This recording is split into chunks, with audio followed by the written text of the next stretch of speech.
जी, आप शुरू कर सकते हैं।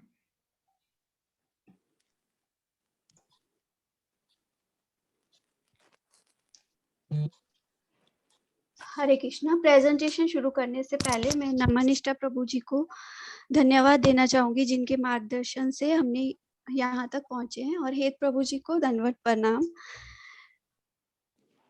ओम नमः भगवते वासुदेवाय। ओम नमः भगवते वासुदेवाय। ओम नमः भगवते वासुदेवाय। नमः विष्णुपदाय कृष्णपृष्ठाय भूतले श्रीमती भक्ति वेदांत स्वामिनि इति नामिने। नमस्ते सरस्वती देवी गौरवाणी प्रचारिणे निर्विशेषवाद शून्यवादी पाश्चादेश तारिणे। जय श्री कृष्ण चैतन्य प्रभु नित्यानंदा श्री अद्वैत गदाधर श्रीनिवासादि गौर वृंदा।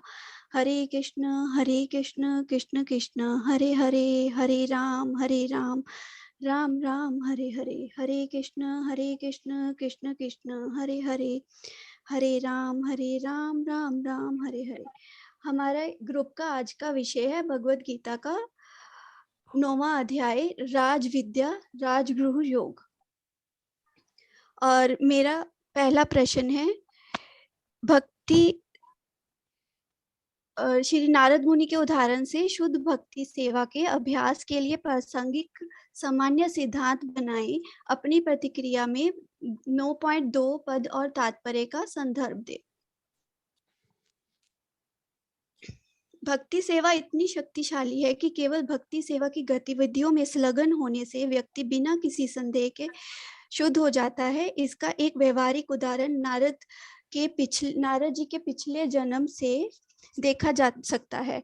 जब वह एक दासी के पुत्र थे, उनकी माँ एक आश्रम में महान भक्तों की सेवा करती थी। कभी कभी अपनी माँ की अनुपस्थिति में वह स्वयं महान भक्तों की सेवा करते थे। श्रीमद् भागवत में नारद मुनि स्वयं अपने शिष्य श्री व्यास देव जी को अपने पिछले जन्म के बारे में बताते हैं कि कैसे महान भक्तों के प्रवासी 4 महीनों के दौरान उनकी सेवा करते करते खुद भक्त बन गए। ऋषि जब खाना खाते तो उनके पात्रों में बचे हुए कुछ अवशेष बच जाते तो नारद मुनि ने ऋषियों की अनुमति लेकर उसे खा लेते। फलस्वरूप वे सभी पापों से मुक्त होते गए। जैसे जैसे ऋषियों की संगति में रहते गए, महान भक्तों से श्रवण और जप द्वारा भगवान के निरंतर भक्ति का स्वाद चखते गए। नारद जी आगे कहते हैं कि ऋषियों के साथ जुड़कर नारद जी को भगवान की महिमा सुनने और जप करने का स्वाद रस मिला और उनमें भक्ति सेवा की इच्छा जागृत हो गई।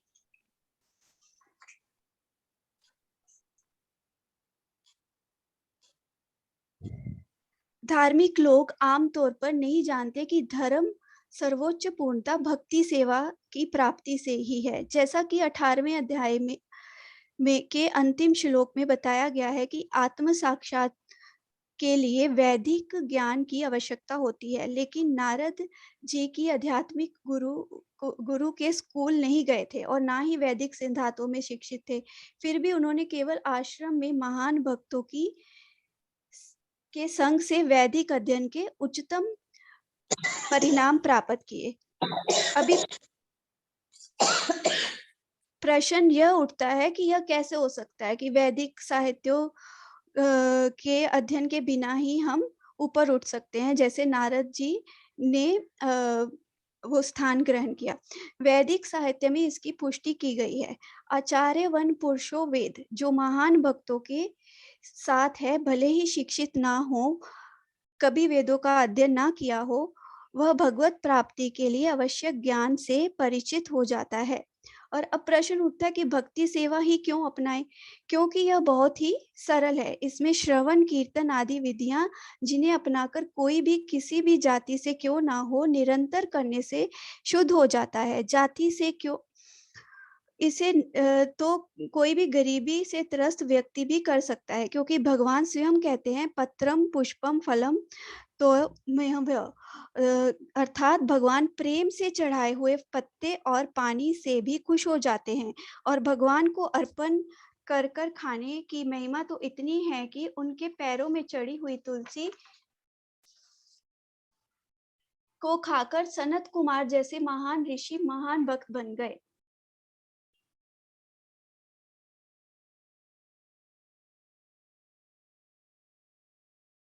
तो कृष्ण भक्ति सेवा की प्रक्रिया को सभी शिक्षाओं का राजा और सबसे गोपनीय ज्ञान का राजा कहते हैं। यह धर्म का सबसे शुद्ध रूप है और इसे बिना किसी कठिनाई के आनंद पूर्वक निष्पादित किया जा सकता है, इसलिए इसे अपनाना चाहिए।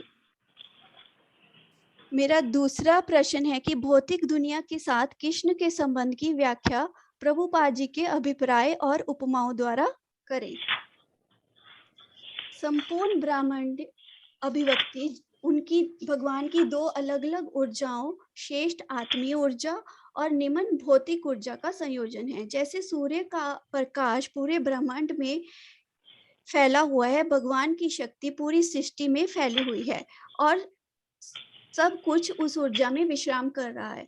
भगवान कहते हैं कि मैं हर जगह हूँ, सब कुछ मुझ में है, लेकिन फिर भी मैं अलग हूँ। उदाहरण के लिए एक राजा एक सरकार का नेतृत्व कर सकता है। राजा की ऊर्जा का प्रकटीकरण है विभिन्न सरकारी विभाग राजा की ऊर्जा के अलावा और कुछ नहीं है और प्रत्येक विभाग राजा की शक्ति पर टिका हुआ है।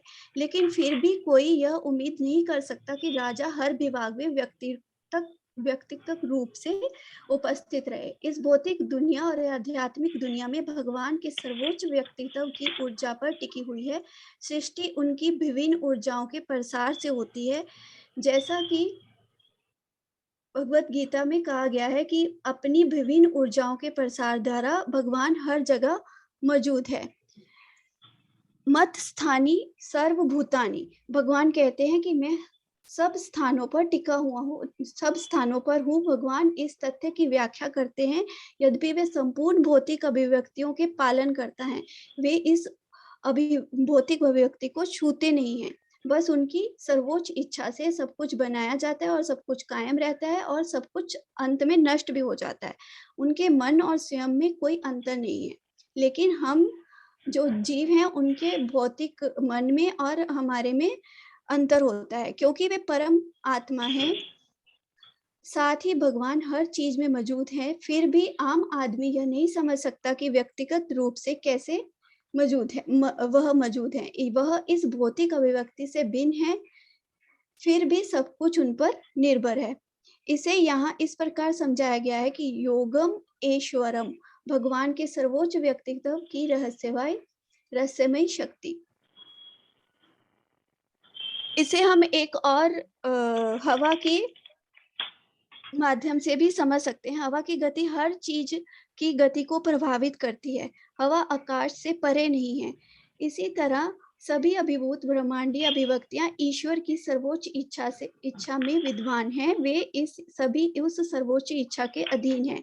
जैसा कि आमतौर पर हम कहते हैं कि भगवान की सर्वोच्च व्यक्तित्व इच्छा के बिना घास से ब्लेड से घास को नहीं काटा जा सकता। इस प्रकार सब कुछ उनकी इच्छा से ही चल रहा है, उनकी इच्छा से ही सब कुछ बनाया जा रहा है और सब कुछ नष्ट किया जा रहा है। फिर भी वह सब कुछ से अलग है, क्योंकि आकाश हमेशा हवा की गतिविधियों से अलग रहता है। भगवान के ही अधीन चंद्रमा और सूर्य, अन्य महान सभी ग्रह चल रहे हैं। सहस्त्रपादी के अंत में भौतिक अभिव्यक्तियां मेरे सब भगवान स्वयं कह रहे हैं कि वो उनके स्वभाव में प्रवेश करती हैं और दूसरी सहस्त्रवादी की शुरुआत में वे अपनी शक्ति से उन्हें फिर से बनाता हूँ। भगवान सृजित संसार के भौतिक कार्यों में सदैव तटस्थ रहते हैं। इस तटस्थता का उल्लेख यहाँ उदासीन वट शब्द के साथ किया गया है। जब किसी के सामने सुगंधित फूल होता है तो वह उस व्यक्ति की गंध शक्ति से सुगंध को स्पर्श होता है, फिर भी महक और फूल एक दूसरे से अलग हो जाते हैं। भौतिक दुनिया और भगवान के बीच एक समान संबंध है। वास्तव में उनका इस भौतिक संसार के से कोई लेना देना नहीं है, लेकिन वे अपनी दृष्टि और नियमों से रचना करते हैं। संक्षेप में भौतिक प्रकृति भगवान के सर्वोच्च व्यक्ति के प्रवेशन के बिना कुछ भी नहीं कर सकती। फिर भी सर्वोच्च व्यक्ति सभी भौतिक गतिविधियों से अलग हैं। धन्यवाद। अगला क्वेश्चन पनम वर्मा माता जी बताएंगी। हरे कृष्ण। यहाँ मायावाद के बारे में बताना है। मायावाद है क्या? मायावाद एक सिद्धांत है। मेरी आवाज आ रही है? जी जी माता जी माता जी। मायावाद ऐसा सिद्धांत है जो अज्ञानता और भ्रम पर आधारित है। भगवान, वो कहते हैं कि भगवान निराकार है। जैसे हम कोई, ये व्यक्ति है, हम कहे ये व्यक्ति है पर इसका पैर, हाथ, शरीर कुछ भी अंग नहीं है, तो वो व्यक्ति है कहाँ? अगर किसी का आधार कार्ड हो, उसके फोटो में सिर्फ रोशनी हो और हम कहे कि ये बंदा कहाँ है, तो फिर उसका तो व्यक्तित्व ही हमने हटा दिया। किसी का अपमान करने का तरीका, किसी का अपमान करने का तरीका है ये, तो बहुत महान पर वो नहीं है। ऐसे हम उसका अस्तित्व ही मिटा देते हैं। भगवान के अस्तित्व को हमने किनारे कर दिया। इससे हमारी सेवा वृत्ति खत्म हो जाती है। भगवान निराकार है, तो हम किसकी पूजा करेंगे, किसको नमस्कार करेंगे, किसको हम स्मरण करेंगे? मायावादी विग्रह को सिर्फ एक चिन्ह समझते हैं। वह उस निराकार का ध्यान करते हैं जो इंद्रिय की पहुंच के अप्रकट है।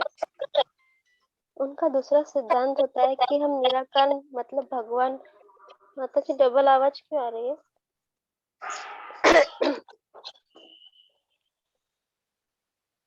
उनका दूसरा सिद्धांत होता है कि हम निराकार मतलब भगवान और हम एक है।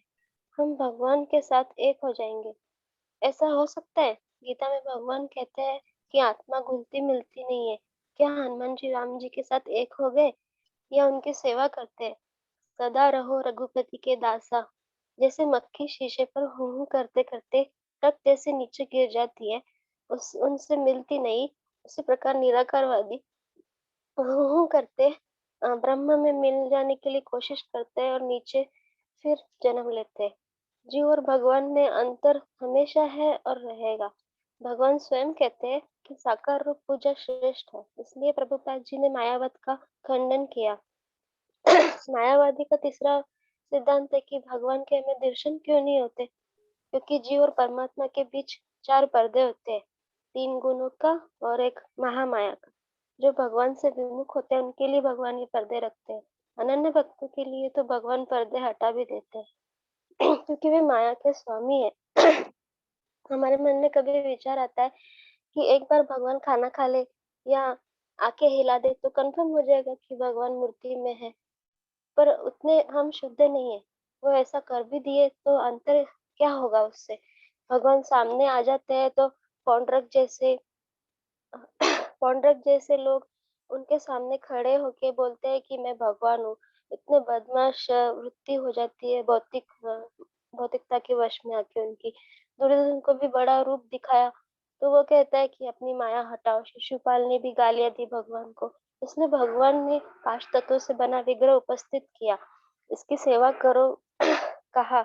भगवान ने कहा कि इससे इस विग्रह और मुझ में कोई अंतर नहीं है।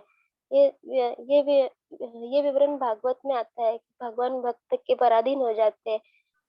जो वे खिलाते हैं, जो जैसे सुलाते हैं, जैसे पहनाते हैं वैसे पहन लेते हैं। किसी भी मूर्ति का वैदिक मंत्रों द्वारा प्राण प्रतिष्ठा होती है, तभी भगवान उसमें प्रकट होते हैं। ऐसे किसी की मूर्ति की पूजा करने से भगवान सेवा स्वीकार नहीं करते। भगवान की सेवा, उनसे प्रेम करना बिना किसी भौतिक इच्छा के। चौथा सिद्धांत है कि जब भगवान अवतार लेते हैं धरती पर तो मूर्ख व्यक्ति उन्हें सिर्फ एक शक्तिशाली पुरुष मानते हैं। वे समझ ही नहीं पाते कि सामान्य व्यक्ति के रूप में प्रकट होने वाले भगवान विराट ब्रह्मांड के नियंता कैसे हो सकते हैं। मनुष्य रूप में भगवान ने अलौकिक कार्य कर दिखाए। वे कोई मनुष्य कर सकता है क्या? जैसे इतना बड़ा गोवर्धन पर्वत उठा लिया, क्या सामान्य मनुष्य ऐसा करेगा? इतने बड़े बड़े राक्षसों को चुटकियों में मार दिया। इतने बड़े अ, शेषनाग पर उन्होंने नृत्य किया। हम तो साधारण सांप को देख के डर जाते, और ऐसे द्रौपदी को इतना बड़ा चीर दिया कि सामान्य मनुष्य ऐसा करेगा? इससे पता चलता है कि भगवान सामान्य मनुष्य नहीं थे। वे अपने आदि दिव्य रूप में प्रकट हुए थे। सामान्य व्यक्ति के रूप में प्रकट होना भगवान के दिव्य शरीर का एक गुण है। भगवत गीता में विश्व रूप के बाद चतुर्भुज और फिर अर्जुन की प्रार्थना पर फिर से मनुष्य रूप धारण किया भगवान कृष्ण ने। ये विभिन्न गुण निश्चय ही सामान्य मनुष्य जैसे नहीं है। फिर भी जब भगवान धरती पर आते हैं तो मूर्ख लोग समझते हैं हमने पाप किया इसलिए हम धरती पर आए। तो भगवान भी कुछ पाप किए होंगे ऐसा वो सोचते हैं। जैसे जेल में प्रधानमंत्री आते हैं निरीक्षण करने के लिए, तो कैदियों को लगता है इन्होंने कुछ किया होगा तभी आए हैं। यह निरीक्षण, लेकिन वो निरीक्षण करने आते हैं और वो चाहे तो किसी की सजा भी कम कर सकते हैं। वैसे ही भगवान तो लीला करके हमारे कर्मों को काटने के लिए आते हैं। यद्यपि भगवान का निजी धाम गोलोक है और वे वहाँ निरंतर वास करते हैं, किंतु वे अपनी शक्ति की विभिन्न अभिव्यक्ति तथा स्वांश द्वारा भौतिक तथा आध्यात्मिक जगत में सर्वत्र विद्यमान रहते हैं। जब भगवान की शक्ति सर्वत्र है तो हमें हर जीव, प्राणी, वस्तु, निसर्ग, हर चीज का सम्मान करना चाहिए। 11.52 में भगवान बताते कि कृष्ण के द्विभुज रूप से ही चतुर्भुज और विश्व रूप उद्भूत हुए। इससे पता चलता है कि कृष्ण का रूप कितना अलौकिक है जिससे सारे रूप निकलते हैं। 7.7 में भगवान कहते हैं कि मुझ भगवान कृष्ण के रूप से कोई भी श्रेष्ठ नहीं है। केवल अनन्य भक्ति द्वारा इस रूप को समझा जा सकता है। यह कृष्ण का रूप आदि अविनाशी सच्चिदानंद अर्थात अभौतिक है। इसकी पुष्टि वेदों में हुई है। यद्यपि वे अजन्मा है, अपने शाश्वत और शरीर के साथ प्रकट होते हैं। जो भगवान सारे जगत का सृजन, पालन, संहार करते हैं, वो मनुष्य कैसे हो सकते हैं? इसके इसके इसका एक उदाहरण है कि ब्रह्मा जी को एक बार अहंकार हो गया कि मैं सृष्टि करता हूँ। तो वो गोकुल में आए भगवान को देखने। तो भगवान अपने साथियों के साथ छोटी जाति के ग्वालों को साथ जूठन खा रहे थे, प्रसन्न हो रहे थे। तो वो सोचते हैं कैसा परमेश्वर है कि झूठा खाता है नीचे जाति के लोगों का। तो उन्होंने परीक्षा लेने का सोचा और गाय, बछड़े और उनके ग्वाल वालों को अपने ब्रह्मलोक में छुपा दिया। कृष्ण भगवान समझ गए ये ब्रह्मा जी की चाल है। तो उन्होंने अपने अपने आप को ग्वालों और बछड़ों में विभक्त कर दिया अपने आप को। ऐसे करते 1 वर्ष बीत गया और फिर जब ब्रह्मा जी आए देखने, तो वो चकरा गए कि मैं जिनको ऊपर छुपा के आए हूँ वो यहाँ पे कैसे खेल रहे हैं। वो मन ही मन भगवान से प्रार्थना करने लगे कि हे भगवान, मैं भटक गया हूँ, मुझे सत्य का ज्ञान कराइए। जब भगवान ने फिर माया का पर्दा हटाया और उन्हें बताया कि ये सब मैं ही हूँ, वो कृष्ण के चरणों में गिर गए और अपने पश्चाताप करने लगे। कृष्ण कहने लगे, समस्त प्राणी के सृष्टि करता होते हुए भी आपके मन में उच्च नीच का भेदभाव क्यों हुआ? मुझे प्रेम से कोई भी हीन से हीन भी प्राणी अगर खिलाए तो मैं खाता हूँ। तो फिर प्रेम की कोई जाति नहीं होती। प्रेम को लक्ष्य हृदय में धारण करने से आपको कोई माया नहीं व्यापेगी। तब ब्रह्मा जी ने फिर क्षमा मांगी। भगवान स्वयं गीता में कहते हैं, जो अनन्य भाव से कृष्ण की शुद्ध भक्ति करेगा, उनका निरंतर स्मरण करेगा, कीर्तन करेगा, सेवा पूजा करेगा, सारी चिंताओं छोड़ कृष्ण का शरणागत होगा, उसके सारे पाप नष्ट होंगे। तो फिर निरंतर कृष्ण का स्मरण कैसे किया जाए जब निराकारवादी कहते हैं कि भगवान निराकार है? तो किसका स्मरण करेंगे? निराकार स्वयं चाहे इस लोक में हो, चाहे भगवान के पास लोक में हो, ध्यान के लिए समस्या बना रहता है। जैसे हमारे पूर्वजों की तस्वीर देख हमें उनका स्मरण होता है, वैसे ही विग्रह को देख हमें भगवान का स्मरण नहीं होगा क्या? सामान्यतः जिसे कृष्ण प्रेम नहीं होता है, वे कृष्ण के बारे में निरंतर नहीं सोच सकते। वह भौतिक चिंतन करते हैं, अतः उन्हें भौतिक रूपों में कृष्ण किस तरह प्रकट होते हैं यह देखने की सलाह देते हैं। मनुष्य के लिए यह समझ पाना अत्यंत कठिन है कि वह शरीर नहीं है। भक्ति योगी कृष्ण के विग्रह को पूज्य मानता है क्योंकि उसके मन में कुछ शारीरिक बोध रहता है। वैदिक साहित्य में साक्ष्य मिलता है कि मंदिर में विग्रह की पूजा सगुण है। भगवान के स्वरूप को चाहे पत्थर, लकड़ी या तेल चित्र जैसे भक्ति गुणों द्वारा क्यों न अभिव्यक्त किया जाए, वह वास्तव में भौतिक नहीं होता। जैसे पत्र पेटी में डालने पर अपने गंतव्य तक पहुंच जाता है और किसी भी पेटी में डालने पर नहीं, उसी प्रकार अर्चा विग्रह भगवान अर्चा विग्रह की जब प्राण प्रतिष्ठा होती है तभी वो प्रामाणिक स्वरूप होता है। ऐसे किसी शोकेश में रखे मूर्ति की पूजा कर लो तो वैसे थोड़ी होता है। इसी स्वरूप के माध्यम से ईश्वर सेवा भगवान स्वीकार करते हैं, जिससे बद्ध मनुष्य को सुविधा हो। गीता में 12.2 में भगवान कहते हैं, जो लोग अपने मन को मेरे साकार रूप में एकाग्र करते हैं और अत्यंत श्रद्धा पूर्वक मेरी पूजा करते हैं, सदैव लगे रहते हैं, वे मेरे द्वारा परम सिद्ध माने जाते हैं।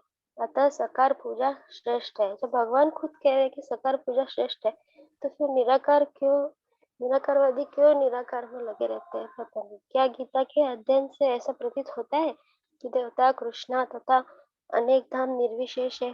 देवता के तथा परमेश्वर का स्वरूप साथ साथ विद्यमान है। उनके भी रूपों का गायन गीता में भागवत में किया गया है। 12.5 में जब भगवान कहते हैं, जब कोई अनेक जन्मों के बाद वासुदेव को ही सब कुछ जानते हुए कृष्ण की शरण में आता है, तो उसे इंद्रिय निग्रह करना होता है, प्रत्येक प्राणी की सेवा करनी होती है, सबके कल्याण में रत रहना होता है।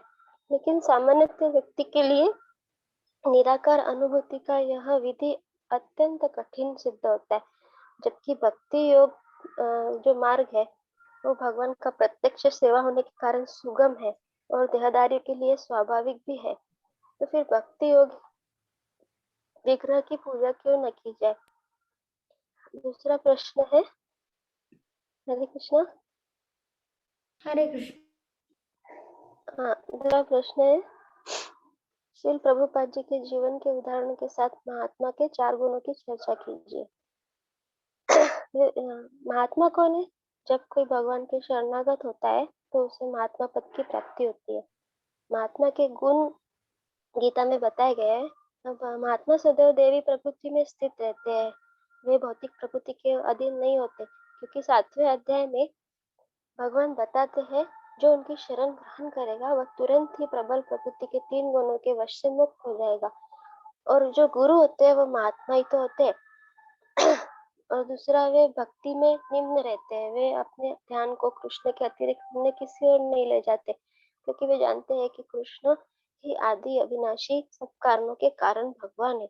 तीसरा, वह निर्विशेषवादी नहीं होते, वे भगवान के विग्रह को नमस्कार करते हैं, उनकी पूजा अर्चना करते हैं। चौथा, वे सदैव भगवान के नाम गुणों का कीर्तन करते रहते हैं।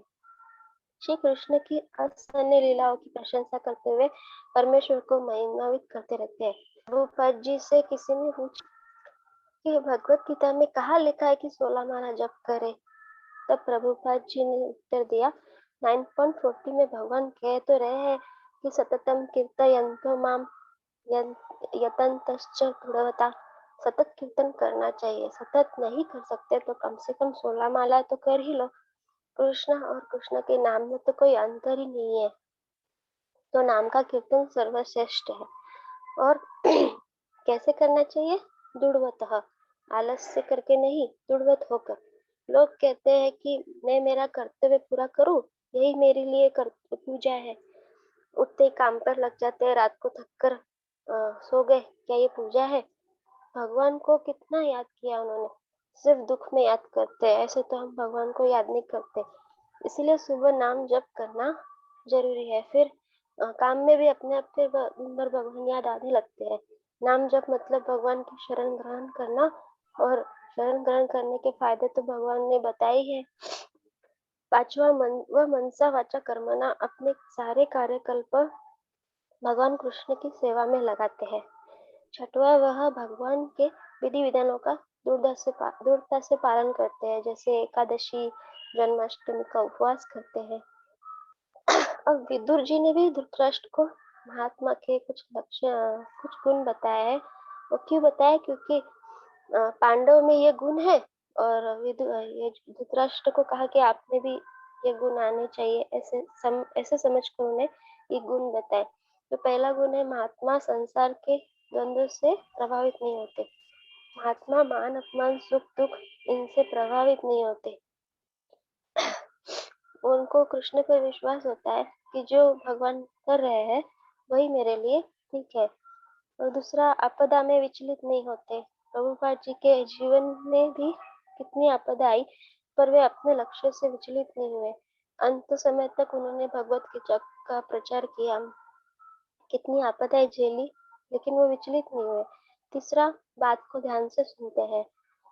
जैसे कृष्ण भगवान अर्जुन को ज्ञान देते हुए पहले उन्होंने 2 अध्याय में ध्यान से सुना था, वैसे ही महात्मा लोग भी ध्यान से सुनते हैं। चौथा, सबका सम्मान करते हैं बिना भेदभाव के, क्योंकि वे जानते हैं कि परमेश्वर की शक्ति प्रत्येक जीव तथा पदार्थ दोनों में है, इसलिए वो सबका सम्मान करते हैं। पांचवा, इंद्रियों को वश में रखते हैं।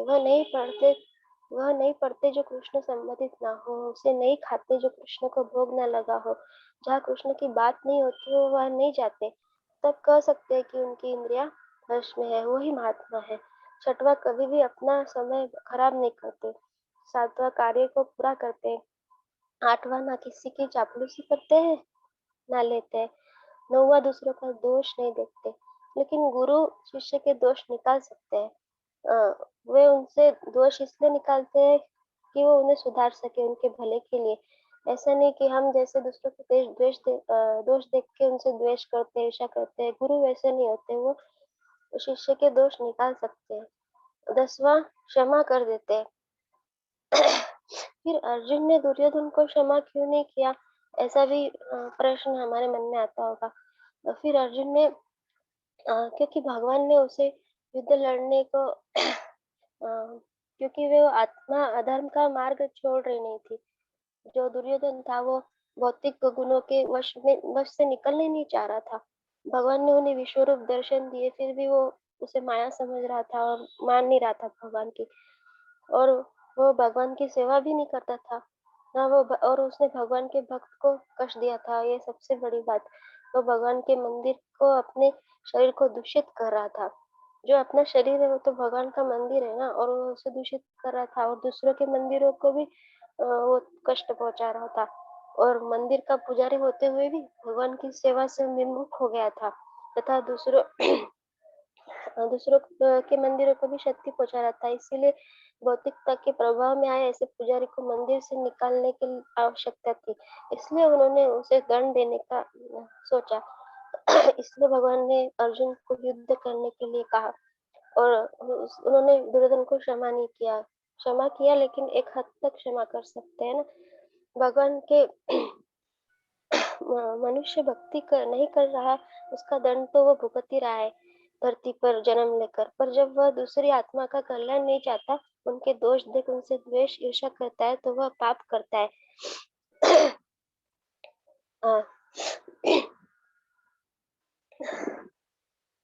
इतने पाप करके भी भगवान हमें सम्मान, प्रेम, मौका देते हैं, तो हम क्या दूसरों को सम्मान नहीं दे सकते? भगवान हमारे परम पिता क्या चाहेंगे कि हम बच्चे आपस में ईर्ष्या करें? नहीं, तो इसलिए हमें सबका सम्मान करना चाहिए। भगवान समस्त जीवों का कल्याण चाहते हैं, और जो भक्त सबका कल्याण देखता है वह सर्वश्रेष्ठ योगी, क्योंकि वह अपने मित्र जीवों से द्वेष नहीं करता। हमें भी सबके कल्याण चाहते हुए, सभी का सम्मान करते हुए कृष्ण की भक्ति करनी चाहिए। 11वां है, कठोर शब्द नहीं बोलता, विनम्रता धारण करते हैं। हालांकि किसी किसी को विनम्रता से भी कोई बात समझाई जाए, तब भी वह गुस्से से कहता है, मेरे दोष देखे आपने, मुझे समझाओगे? पर महात्मा इससे प्रभावित नहीं होते, वे सबका कल्याण ही चाहते हैं। महात्मा बनने के लिए मनुष्य को कठिन तपस्या करने की आवश्यकता नहीं है। मनुष्य समक्ष सक्षम गुरु के निर्देशन में गृहस्थ, सन्यासी, ब्रह्मचारी रहते हुए भी भक्ति कर महात्मा बन सकता है। यह तीसरा प्रश्न है। पांचवा, उपासकों के 3 समूह बताए। तो एक पहला समूह है अद्वैय रूप में पूजा। ये लोग अपने आप को परमेश्वर मानकर पूजते हैं। ये सबसे अधम उपासक होते हैं। सामान्यतया निर्वेशवादी इसी प्रकार का परमेश्वर की पूजा करते हैं। भगवान सबके हृदय में परमात्मा के रूप में है, पर इसका अर्थ यह नहीं है कि आत्मा ही परमात्मा है। आत्मा उन परमात्मा का सेवक पुजारी है, और यह शरीर मंदिर। पुजारी की सेवा भक्ति में रत रहना चाहिए। पुजारी को सेवा में रत रहना चाहिए तथा अपने मंदिर का भी ध्यान रखना चाहिए। शरीर की साफ सफाई तथा स्वास्थ्य का भी ध्यान, और आत्मा के भी ध्यान रखना चाहिए। शरीर की साफ सफाई कैसे रखेंगे? तो शरीर से बिना मतलब किसी को कष्ट न देंगे, इंद्रियों को वश में रखेंगे और उन्हें कृष्ण कार्य में लगाएंगे। अल्प तथा सात्विक आहार लेंगे, रोज 4 लीटर का पानी पिएंगे ताकि शरीर अंदर से भी साफ स्वस्थ रहे। शारीरिक व्यायाम आसन से शरीर के स्वास्थ्य की रक्षा करना तथा स्नान आदि तो हम जानते ही है। हमें शरीर के साथ साथ अपने आप का भी ध्यान रखना चाहिए। अपने आप मतलब आत्मा का भी पोषण करना चाहिए। केवल शरीर का ध्यान रखना नहीं चाहिए, क्योंकि जैसे उदाहरण है, पिंजरे के साथ साथ हमें तोते का भी ध्यान रखना चाहिए। आत्मा का स्वाभाविक गुण आध्यात्मिक है, इसीलिए जब हम कुछ नकारात्मक गलत करते हैं तो बार बार हमें उसकी ग्लानि होती रहती है और वो गलत काम याद आते रहते हैं। आत्मा उदास हो जाती है। आत्मा को प्रसन्न रखना है तो उसे पोषित करना है, तो उसे आध्यात्मिक गुणों से उत्पन्न रखना होगा। विनम्रता, दया, क्षमा, प्रेम, विश्वास, भगवान की भक्ति, सेवा, सम्मान करना, किसी का अपमान न करना, दोष न देखना, सब गुणों को आचरण में लाने से आत्मा प्रसन्न रहेगी तथा ईर्ष्या, द्वेष, क्रोध, अहंकार, लोभ इन दुर्गुणों से बच जाएगी। इससे भक्ति के साथ साथ आत्मा को भी पोषण मिलेगा और शरीर भी स्वस्थ रहेगा। दूसरे लोग वो हैं जो विविध रूप में पूजा करते हैं। आदम उपासकों में दूसरे वो लोग हैं जो कल्पना से किसी की स्वरूप को या देवता को परमेश्वर मानकर उनका पूजा करते हैं। जिनको भोग करने की इच्छा होती है वो देवता की पूजा करते हैं। देवता कौन है? भगवान के सेवक। सेवक तो वही देगा ना जो उनके पास होगा। भगवान तो हमें सब कुछ दे सकते हैं। इस ब्रह्मांड में सभी भगवान भगवान के सेवक ही तो है। देवता भगवान के सेवक तथा भक्त है, इसलिए हमें उनका सम्मान करना चाहिए। सभी देवता, सारा ब्रह्मांड कृष्ण के अधीन है। इसका प्रमाण गीता में विश्वरूप दर्शन में मिलता है। 9.19 में भगवान कहते हैं, मैं अमरत्व हूँ और साक्षात मृत्यु भी। अमरता वह ऊर्जा जो हमें बनाए रखकर जीवन की अवधि बढ़ाती है, जिससे भगवान की भक्ति सेवा करने की हमारी अवधि बढ़ जाती है। ब्रह्मा जी के पास जाओगे तो अमर कर दो तो वो कहेंगे मैं कैसे अमर कर दूं, मैं खुद ही अमर नहीं हूँ। अमरता वही प्रदान कर सकते हैं जो खुद अमर है। जैसे राम जी ने हनुमान जी को अमर कर दिया और कहा कि जहाँ जहाँ राम जी की कथा होगी वहां तुम राम कथा करने वाले को आशीर्वाद देना। जो भगवान को नहीं मानते, उसके शरणागत नहीं होते उनके लिए भगवान मृत्यु है, अर्थात भगवान की सेवा भक्ति करने का जो मौका मिला था उसकी अवधि खत्म। जिनको भक्ति करने में इंटरेस्ट नहीं है उनके लिए भगवान मृत्यु है। तीसरा, विश्व रूप में पूजा करते हैं कुछ लोग। आदम उपासकों में तृतीय वे लोग हैं जो ब्रह्मांड को ही परम जीव परमेश्वर मानकर उनकी उपासना करते हैं। जबकि कृष्ण भगवान के भीतर ये सारा ब्रह्मांड है। जब कृष्ण भगवान ने मिट्टी खाई थी और मैया यशोदा ने उन्हें मुंह खोलने के लिए कहा, तब कृष्ण भगवान ने मैया को संपूर्ण ब्रह्मांड के दर्शन अपने मुंह में कराए। तो इससे पता चलता है कि ब्रह्मांड तो भगवान के अंदर है, तो भगवान की पूजा करो ना। 9.16 में जब भगवान कह रहे हैं कि मैं ही कर्मकांड यज्ञ पितरों को दिया जाने वाला तर्पण मंत्र अग्नि की आहुति हो, तो जो भक्ति में लगे हुए हैं उन्हें समझ लेना चाहिए कि उन्होंने वेद विहित यज्ञ संपन्न कर लिया। 9.17 में भगवान यह कह रहे हैं कि मैं ब्रह्मांड का माता पिता आश्रय पिता हूँ, क्योंकि जगत में हम विभिन्न जीवों के साथ संबंध स्थापित करते हैं। कुछ हमारे माता पिता के रूप में उत्पन्न होते हैं। सभी कृष्ण के अंश है, सबके हृदय में कृष्ण है, इसलिए सबका सम्मान करना चाहिए। पर हमारे असली माता पिता तो कृष्ण ही है ना। उन्हें हम कितना याद करते हैं? हम याद करते हैं क्या उनको? 9.17 में भगवान बताते हैं कि कृष्ण ही जानने योग्य हमारी स्वाभाविक स्थिति को शुद्ध करने वाले समस्त मंत्र का प्रणव ओमकार ऋग्वेद सामवेद यजुर्वेद है। तो कृष्ण की भक्ति करने वालों को समझ लेना चाहिए कि उनको सारे वेदों का ज्ञान, समस्त जानने योग्य ज्ञान मिल गया। जो भक्त होते हैं उनको ऐसा समझ लेना चाहिए। 9.18 में कृष्ण कहते हैं कि मैं ही लक्ष्य हूँ। तो फिर कुछ लोग देवताओं को अपना लक्ष्य क्यों बनाते हैं? क्योंकि वो कृष्ण को जानते नहीं, वे मोहित है, पथभ्रष्ट है। वे कठोर नियम का पालन करते हुए चंद्रलोक इंद्रलोक जैसे विभिन्न लोगों का प्राप्त करते हैं। कृष्ण की पूजा की तो सारे देवता की पूजा हो जाती है। यद्यपि यह सब कृष्ण की शक्तियां है, पर जो जिसको पूजते हैं वो उसी के लोक को प्राप्त होते हैं। जैसे जिसका टिकट खरीदेंगे हम वहीं पे तो जाएंगे, यह मार्ग केवल बार-बार जन्म मृत्यु प्रदान करता है। जब हम सीधे कृष्ण की भक्ति पर कृष्ण तक पहुँच सकते हैं, तो कठोर नियम क्यों अपनाएं? क्योंकि इससे समय शक्ति का अपव्यय होगा। उदाहरण, यदि किसी ऊंची इमारत की चोटी तक हमें लिफ्ट द्वारा पहुंचने की सुविधा है, तो हम फिर एक-एक पैरी चढ़ के क्यों इतना कष्ट सहन करके जाते हैं? वह व्यक्ति मूर्ख ही तो कहलाएगा। जब सब कुछ कृष्ण ही है, कृष्ण की पूजा की तो सारे देवताओं की पूजा हो जाती है। वे प्रत्येक जीव के हृदय में साक्षी है। हमारा घर, देश, लोग सब कुछ कृष्ण का ही है। अतः मनुष्य को चाहिए कि अपनी रक्षा, अपने कष्टों के विनाश के लिए यह कृष्ण की शरण ग्रहण करे। हमारी उत्पत्ति के कारण भी वह है। अतः उनसे बढ़कर न तो कोई हमारा मित्र है, न ही कोई शुभ चिंतक। 9.19 भगवान बताते हैं कि सारा ब्रह्मांड कृष्णमय है और सारा ब्रह्मांड कृष्ण में है। कृष्ण अपनी शक्ति से सृष्टि के सारे कार्य करते हैं। जैसे हम कोई कार्य करना चाहते हैं और कभी जो करना चाहते हैं वो नहीं कर पाते, तो समझ लेना चाहिए कि वह कार्य कृष्ण नहीं चाहते। क्योंकि जब कृष्ण कोई कार्य चाहते हैं ना, तो सब कुछ इतनी पूर्णता से संपन्न हो जाता है कि कोई सोच भी नहीं सकता कि यह सब कैसे हो गया। केवल कृष्ण की परम इच्छा से ही प्रत्येक वस्तु का सृजन, धारण, पालन, संहार होता है। जैसे न्यायाधीश ये श्वेता माता जी ने बताया कि कैसे पृथक रहते हैं भगवान अपने कार्य से, लेकिन उनका हाथ उस कार्य में रहता है, न्यायाधीश के उदाहरण से। 9.90 में कृष्ण भावनामृत की उच्च अवस्था में मनुष्य हर वस्तु जीव में कृष्ण के शक्ति का दर्शन करता है, क्योंकि वे आत्मा पदार्थ दोनों में है। अतः वे विग्रह रूप में भी है और शरीर में भी है। अतः प्रत्येक वस्तु, जीव, विग्रह, देवता सबका सम्मान करना चाहिए। कृष्ण का नाम कीर्तन कर कृष्ण की भक्ति करे। कृष्ण के नाम और कृष्ण में अंतर नहीं है और सीधे जन्म मृत्यु के चक्र से मुक्त हो जाए तथा गोलोक में कृष्ण के साथ वास करे। हरे कृष्णा कृष्णा कृष्णा हरे हरे, हरे राम राम राम हरे हरे। हरे कृष्णा। आगे का प्रश्न शशि माता जी प्रेजेंट करेंगी।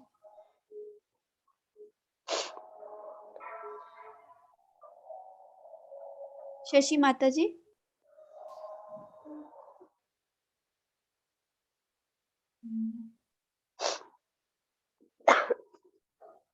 हरे कृष्णा माता जी। हरे कृष्णा प्रभु जी। आवाज आ रही है हरे माता जी? हाँ हरे जी, आप कृष्ण। स्टार्ट कीजिए। सबसे पहले श्री प्रभुपाद जी के चरणों में दंडवत प्रणाम।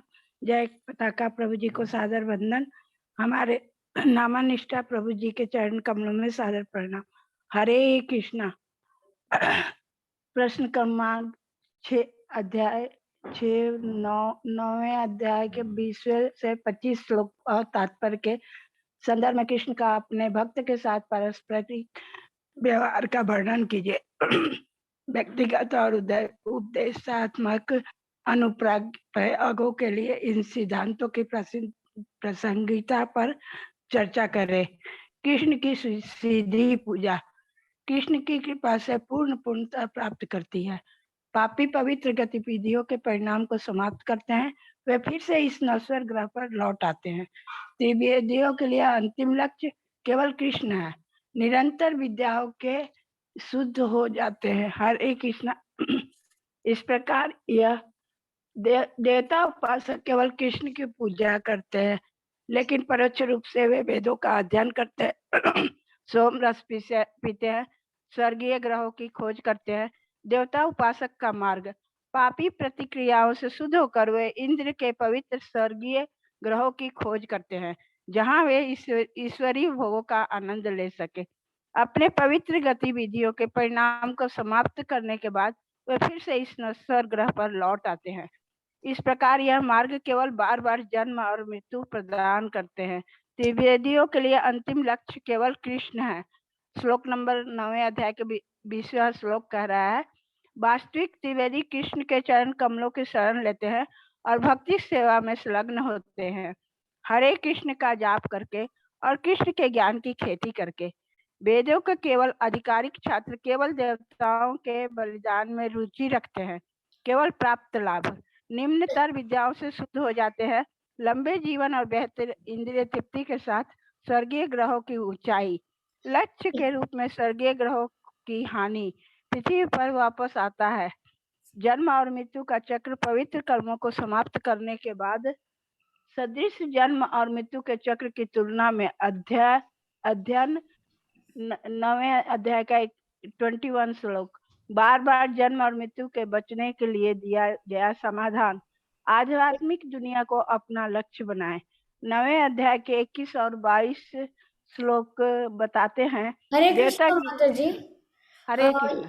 इस क्वेश्चन में तो दिया गया है कि वो पारस्परिक व्यवहार का वर्णन करना है, तो आप किस टॉपिक का मतलब कि प्रेजेंटेशन कर रहे मैं हैं? क्वेश्चन का ही वो अभी पढ़ रही हूँ प्रभु जी। नहीं, अभी क्योंकि आप तो वो देवता वर्शिप का कर रहे हैं ना, डेमिगॉड। सारे 3 क्वेश्चन है ना प्रभु जी मेरे पास। ओके सर, ओके माता जी।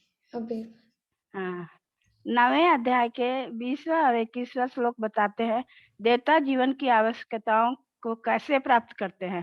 पाठ में 22वां श्लोक बताता है कैसे शुद्ध भक्तों को बनाए रखा जाता है और उनकी आवश्यकताओं को प्राप्त किया जाता है। 9वें अध्याय का 22वां श्लोक कृष्ण की सीधी पूजा कृष्ण की कृपा से पूर्णता प्राप्त करती है। श्री कृष्ण कहते हैं उन लोगों के लिए जो अनन्य भक्ति के साथ मेरी पूजा करता है, ऐसी कृष्ण भावना भावित गतिविधियां सर्व शुभ और आध्यात्मिक शक्तियों से भरपूर है। 9वें अध्याय के 23वें श्लोक में भगवान कह रहे हैं श्री कृष्ण की सर्वज्ञता के ज्ञान के बिना देवता पूजा को अवधि पूर्वकम कहा जाता है। यह एक है कर्म बुद्धि का संकेत, क्योंकि ऐसी पूजा केवल मुझे ही की जाती है, लेकिन परोक्ष रूप से। कृष्ण की अनुचित विधियों के रूप में अप्रत्यक्ष पूजा के लिए 3 उपमाएं हैं। पत्ती और शाखाओं पर पानी डालना, न कि जड़ों पर। पेट को नहीं, शरीर के विभिन्न अंगों को खिलाना। सरकार के कानूनों का पालन न करना और अधिकारियों को रिश्वत देना। श्लोक नंबर 23-24 में भगवान कह रहे हैं ऐसे उपासकों का क्या होता है। 24 श्लोक में भगवान श्री कृष्ण की ही एकमात्र भोक्ता और सभी बलिदानों के स्वामी हैं। देवता उपासक वेदों का पालन करने के बहुत प्रयास के बाद बस भौतिक अस्तित्व गिर जाते हैं और जीवन के वांछित लक्ष्य को प्राप्त नहीं करते, क्योंकि वे कृष्ण को एकमात्र भोक्ता के रूप में नहीं जानते। यहाँ पर भगवान कृष्ण कह रहे हैं कि वे मेरे दिव्य प्रकृति को नहीं पहचानते और वे नीचे गिर जाते हैं।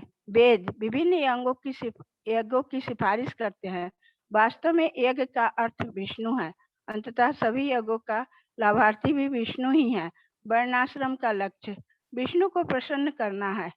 देवी देवताओं की पूजा स्थायी लाभ के लिए होती है, इसलिए देवता उपासक नीचे गिरते हैं और नहीं करते हैं वे विष्णु की पूजा। हरे कृष्णा प्रभु जी। श्लोक और तात्पर्य के संदर्भ में कृष्ण को अपने भक्त के साथ पारस्परिक व्यवहार के वर्णन कीजिए। व्यक्तिगत और उपदेशात्मक अनुप्रयोग के लिए इन सिद्धांतों को प्रासंगिकता पर चर्चा करें। 9वां अध्याय का 20 से 25वां श्लोक। कृष्ण के देवता पूजा के मूल्यांकन से उपदेश के लिए प्रासंगिकी वर्तमान बिंदु अपने प्रतिक्रिया में भगवत गीता 9वां अध्याय 20 से 25 छंदों का संदर्भ दे और उनका तात्पर्य है। 9वें अध्याय का 26वां श्लोक पत्र पुष्पम फलम तोयम ये भक्त्या प्रयच्छति तदा भक्त पयुमी प्रयत्मान। श्लोक और तात्पर्य के संदर्भ में कृष्ण भक्ति कैसे सरलता से की जा सकती है, अपने शब्दों में समझाएं। उत्तर कृष्ण की सीधी पूजा कृष्ण की कृपा से पूर्णता प्राप्त करती है। एक भक्त आत्म साक्षात्कार में सिद्ध है। ऐसा इसलिए है क्योंकि उनकी इच्छा भगवान के सर्वोच्च व्यक्तित्व के साथ जुड़ने की है।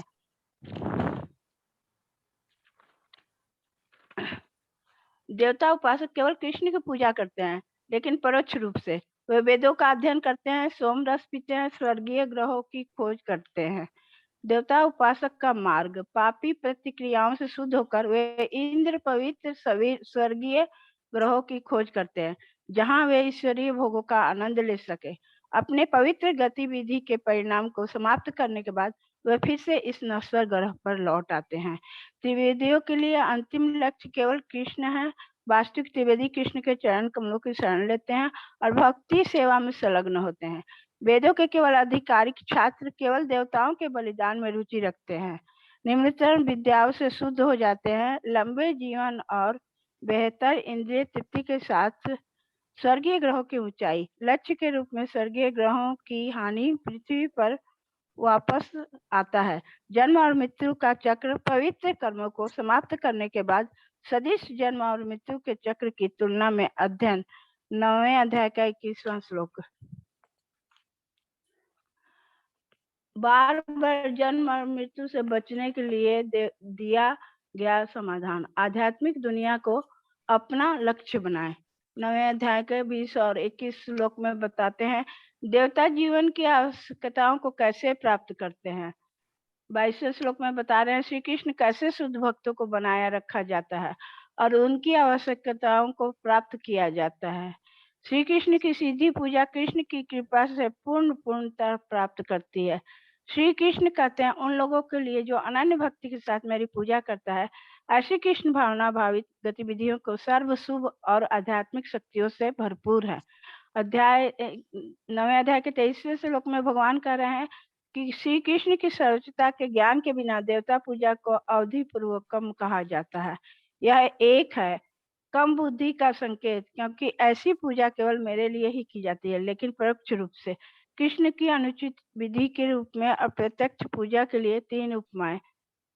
सरकार के कानूनों का पालन न करना और अधिकारियों को रिश्वत देना। श्लोक 23-24 में भगवान कह रहे हैं ऐसे उपासकों का क्या होता है। 24 श्लोक में भगवान श्री कृष्ण ही एकमात्र भोक्ता और सभी बलिदानों के स्वामी हैं। देवता उपासक वेदों का पालन करने के बहुत प्रयास के बाद भी भौतिक अस्तित्व से गिर जाते हैं और जीवन के वांछित लक्ष्य को प्राप्त नहीं करते, क्योंकि वे कृष्ण को एकमात्र भोक्ता के रूप में नहीं जानते। यहाँ पर भगवान कृष्ण कह रहे हैं कि वे मेरे दिव्य प्रकृति को नहीं पहचानते और वे नीचे गिर जाते हैं। वेद विभिन्न यज्ञों का सिफारिश करते हैं। वास्तव में यज्ञ का अर्थ विष्णु है। अंततः सभी यज्ञों को लाभार्थी भी विष्णु ही है। वर्णाश्रम का लक्ष्य विष्णु को प्रसन्न करना है। देवी देवताओं की पूजा स्थायी लाभ के लिए होती है, इसलिए देवता उपासक नीचे गिरते हैं और नहीं करते हैं विष्णु की पूजा। 26वें श्लोक में बता रहे हैं भगवान, अरे कहाँ, हरे कृष्णा प्रभु जी 1 मिनट। जी मैम। 1 मिनट 26वां श्लोक लिखा था कहाँ। 26वें श्लोक में भक्ति के अद्भुत चरणों का वर्णन करते हैं। इसमें अगला श्लोक श्री विश्वनाथ चक्रवर्ती ठाकुर के अनुसार कृष्ण इसके नीचे एक चरण का वर्णन करते हैं। निष्काम कर्म योग उन लोगों के लिए जो अभी तक शुद्ध भक्ति सेवा का अभ्यास करने में सक्षम नहीं है। हमें अपने जीवन को इस तरह ढालना है कि किसी भी परिस्थिति में कृष्ण को ना भूले। कार्य भी शारीरिक रख रखाव के लिए आवश्यक धार्मिक कर्तव्य कृष्ण के लिए ही करे। अर्चना, पूजा, दान कृष्ण भावनामृत को आगे बढ़ाने के लिए उपयोग करे। तपस्या सबसे बड़ा ध्यानी और सबसे महान योगी वही है जो 24 घंटे कृष्ण का ध्यान करता है, उसकी माला पर नाम जप करता है, वही सबसे बड़ा तपस्वी है। हरे कृष्णा प्रभु जी, हरे कृष्ण। अगला प्रश्न जयमाला माता जी प्रेजेंट करेंगी।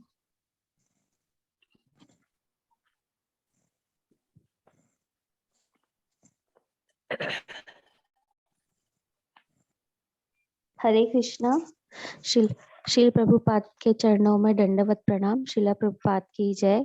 नाम निष्ठा दास प्रभु जी के चरणों में दंडवत प्रणाम और हेत प्रभु जी को दंडवत प्रणाम और सभी वैष्णव जनों को कोटि कोटि प्रणाम।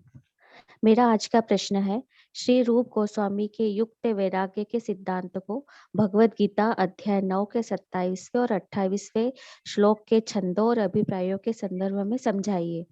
कृष्ण भावनामृत आंदोलन के भविष्य के लिए इस सिद्धांत की प्रासंगिकता पर चर्चा करें।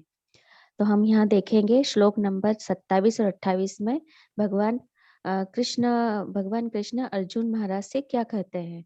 भगवान कहते हैं कि तुम जो कुछ करते हो, जो कुछ खाते हो, जो कुछ दान करते हो, जो कुछ भी तपस्या करते हो, जो कुछ भी अर्पित करते हो, उसे मुझे अर्पित करते हुए करो। भगवान कृष्ण अर्जुन महाराज से ऐसा इस श्लोक के माध्यम से कह रहे हैं। श्रील प्रभुपाद द्वारा इस श्लोक के तात्पर्य में यह बता रहे हैं कि प्रत्येक व्यक्ति अपने जीवन को इस प्रकार ढाले कि वह किसी भी परिस्थिति में श्री कृष्ण भगवान को ना भूले।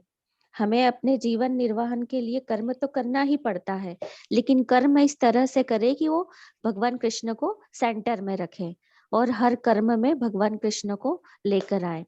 अगले श्लोक 28वें श्लोक में भगवान कहते हैं, हे अर्जुन, इस तरह तुम कर्म के बंधन से तथा उसके शुभाशुभ फलों से मुक्त हो सकोगे। कैसे मुक्त हो सकेंगे? मतलब हमने पिछले श्लोक में जाना 27वें श्लोक में कि भगवान कह रहे हैं कि जो कुछ भी करते हो वो मुझे अर्पित कर दो, और ऐसा करने से तुम जो भी शुभ अशुभ फल मिलेंगे वो उससे मुक्त हो जाओगे, उस कर्म फल से तुम मुक्त हो जाओगे। ये दोनों श्लोक एक दूसरे से कोरिलेटेड है और यही संन्यास योग है। और संन्यास योग में अपने चित्त को स्थिर करते हुए तुम मुक्त होकर मेरे पास आ जाओगे, ऐसा भगवान कृष्ण कह रहे हैं। रूप गोस्वामी इस प्रश्न में रूप गोस्वामी जी के सिद्धांत की प्रासंगिकता पर हमें चर्चा करना है। तो यहाँ हम ये जानेंगे कि यदि हम सब कुछ भगवान को, मतलब हर चीज भगवान को अर्पण कर देते हैं और उस भाव से हम अपना जीवन जीते हैं, तो उससे क्या प्राप्त होगा? हमें उससे वैराग्य प्राप्त होगा। कैसे वैराग्य प्राप्त होगा? हम चीजों से आसक्ति छोड़ते चले जाएंगे और हमें, जब हम भक्ति के इधर टर्न हुए हैं, हम भक्ति मार्ग में है, तो हमें चीजों से आसक्ति नहीं करना है। हमें इस संसार में जब तक है हमें कर्म तो करना ही है, लेकिन जैसे धन कमाना है, खाना खाना है, आदि आदि जो कार्य है वो सब भगवान की सेवा में हर वस्तु को लगाना है और अपने लिए कुछ लाभ न चाहना, अपने लिए कुछ भी नहीं चाहना, सिर्फ हमें अपने निर्धारित कर्तव्य, अपनी ड्यूटी करते हुए चलते जाना है। इसी को वैराग्य कहते हैं। जब मनुष्य इस प्रकार से जीता है तो वह भगवान की कृपा का अनुभव करता है। जब हम भी ऐसे जिएंगे, चीजों से आसक्ति छोड़ते चलेंगे, तो हमें धीरे धीरे भगवान की कृपा अनुभव होगी। यहाँ पे एक छोटी सी स्टोरी में बताऊंगी। एक राजा था और उसका मंत्री था, और राजा को मंत्री पर बड़ा भरोसा था। एक दिन राजा की रानी गिरी और उसको कमर में चोटें आई। तो मंत्री ने कहा, बहुत अच्छा हुआ, ये भगवान की कृपा है। तो राजा को गुस्सा हुआ कि मेरी रानी गिर गई और ये ऐसे क्यों बोल रहे हैं। फिर आगे थोड़ा समय गया। एक दिन राजा की उंगली में चोट लगी। राजा की चोट लगते से ही उंगली कट गई। तो मंत्री ने कहा, बहुत अच्छा हुआ, ये भगवान की कृपा है। तो राजा को बहुत गुस्सा आया और उसने मंत्री को जेल में बंद कर दिया। और कई दिन पश्चात वह राजा शिकार खेलने के लिए वन में गया। खेलते खेलते वन में चला गया, शिकार पकड़ा उस दिन उसने, मारा और राजा बड़ा प्रसन्न हुआ। लेकिन वहां कुछ डाकू लोग थे, चोर लोग थे, वो राजा को पकड़कर अपने गिरह में लेके चले गए और वहां राजा की बलि की तैयारी करने लगे। और उन चोरों के सरदार ने जब देखा कि ये राजा की तो उंगली कटी हुई है, तो ये बलि स्वीकार नहीं होगी, और इस तरह से उन्होंने राजा को छोड़ दिया। राजा बड़ा प्रसन्न हुआ और उसने मंत्री की बात को याद किया कि मंत्री ने कहा था कि बहुत अच्छा हुआ, ये भगवान की कृपा है जो आपकी उंगली कट गई।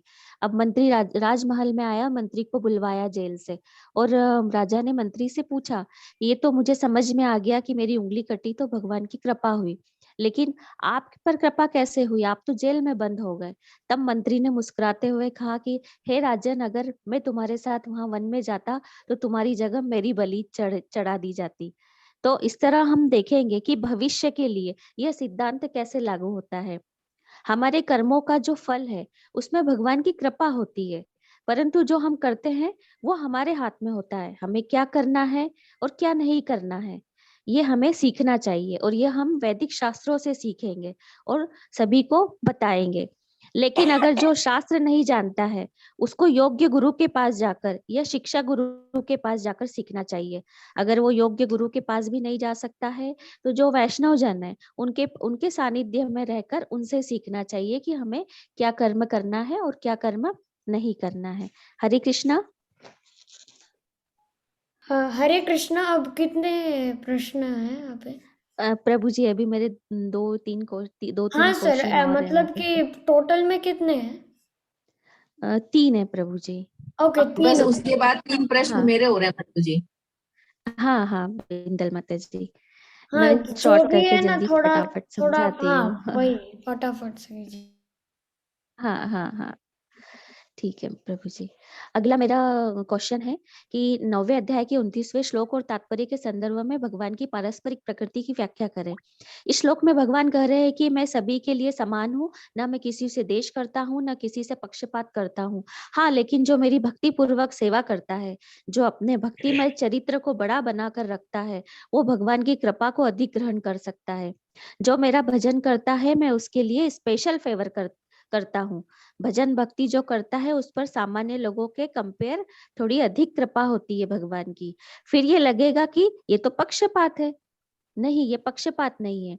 एक जो पिता है उसके 4 पुत्र है और 4 पुत्रों में छोटा पुत्र पिता की सेवा करता है, पैर दबाता है, उनकी इच्छा रखता है, उनको घुमाने ले जाता है, सारी उनकी इच्छा रखते हुए कार्य करता है। तो पिता की कृपा थोड़ी सी ज्यादा होगी, थोड़ा सी प्रॉपर्टी वो ज्यादा देंगे उस पुत्र को। वैसे ही भगवान की सभी को हवा, पानी, प्रकाश, खाना देते हैं, लेकिन अपना प्रेम मतलब हरि नाम की संपत्ति उनको देंगे जो उनकी प्रेममयी सेवा करते हैं।